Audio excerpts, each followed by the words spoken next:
Your Honor, there's nothing the state can say at this point that is more eloquent and impactful than the victim impact statements you heard orally today and the written ones you reviewed earlier this week. State shares in the grief and the loss of the Bergson-Guadarrama family. They are right. The system should do more to protect people. But there is only one person who is responsible for the death here, and that is Matthew Brenneman. The pernicious nature of power and control in intimate partner violence often allows these types of crimes to continue. And the system should do more to protect people who are suffering under the hands of someone who is engaged in violence in a romantic relationship. In this case, Your Honor, we are pleased that Mr. Brenneman took responsibility for causing the death of Ms. Bergson, and we ask that you follow the plea agreements in this matter. His offenses should be sentenced in the order in which they occurred, starting with the misdemeanor domestic assault, then the threats of violence, and finally the murder in the second degree. I believe on the domestic assault misdemeanor, he should receive 86 days with credit for those 86 days. On the threats of violence, 1 year and 1 day with credit for 1 year and 1 day. And the agreed upon disposition on the murder in the second degree is 285 months.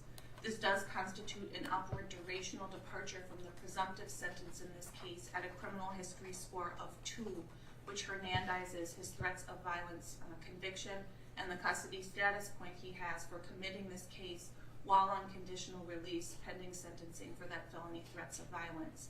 We ask that Your Honor explicitly find the 2 aggravating factors that he admitted, that this crime was committed in her zone of privacy within Ms. Bergson's apartment, in her bedroom, and actually on her bed where she sleeps, and that it was carried out with particular cruelty, given that Mr. Brenneman was aware that she was in a vulnerable state because of a medical situation.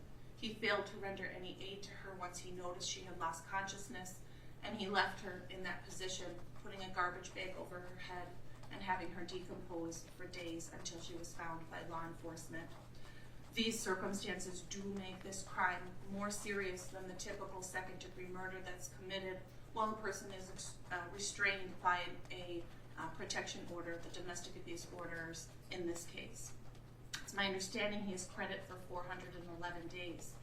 We're further asking that the court order restitution for the Crime Victim Reparations Board in the amount of $5,018.83 and reserve additional restitution for a period of 60 days. There may be an additional claim for restitution on a homicide case or the threats of violence case that the court is sentencing today as well, related to damage to the apartment and things like that. In closing, Your Honor, this is a negotiated resolution and we ask that you follow it. On behalf of the system, I offer to the Bergson-Guadarrama family that we are sorry that the system did not do more and that we are here today. And thank you, Your Honor. Thank you, Ms. Lutz. Mr. Brenneman, would you approach the podium? Is there any additional comments from defense counsel?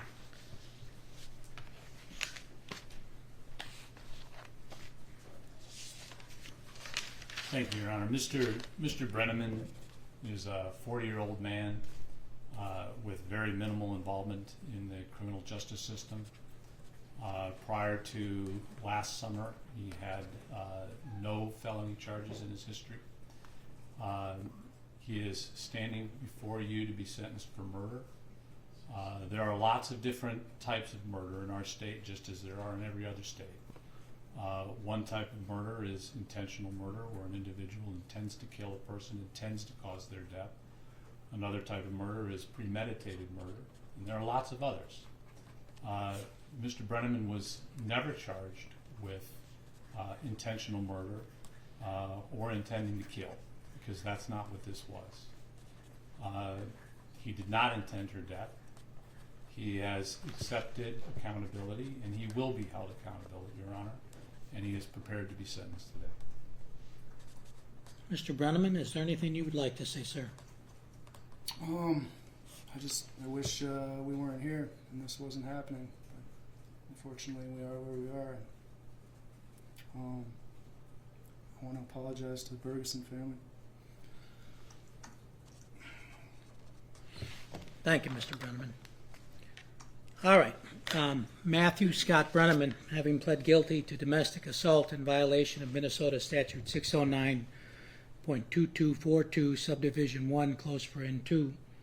It is the sentence and judgment of the court that you be committed to the adult correctional facility for a period of 86 days. I will credit you with the 86 days that you have already served and waive all fines, fees, and surcharges. Having pled guilty to threats of violence, a felony in violation of Minnesota Statute 609.713, Subdivision 1, at your request, I will execute 1 year and 1 day and credit you with 1 year and 1 day that you have already served. I will waive all fines, fees, and surcharges. Having pled guilty to murder in the second degree while under restraining order for protection in violation of Minnesota Statute 609.19, Subdivision 2, close paren 2, I'm going to sentence you to 285 days to the Commissioner of Corrections. I note that this is an upward durational departure based on the fact that the crime was committed in the victim's zone of privacy or residence, that it was done with particular cruelty on your part. I note that you'll be required to submit a DNA sample. You'll be required to abide by all federal and state firearms restrictions. You'll be required to pay restitution in the amount of $5,018.83. Again, in lieu of restitution, I'm going to waive all fines, fees, and surcharges. All further restitution will be reserved for a period of 60 days. That concludes this proceeding, sir. Your Honor, if I might, I believe you may have misspoke and said 285 days to the Commissioner of Corrections instead of months. My error. It is 285 months in prison, not 285 days. You can remove him.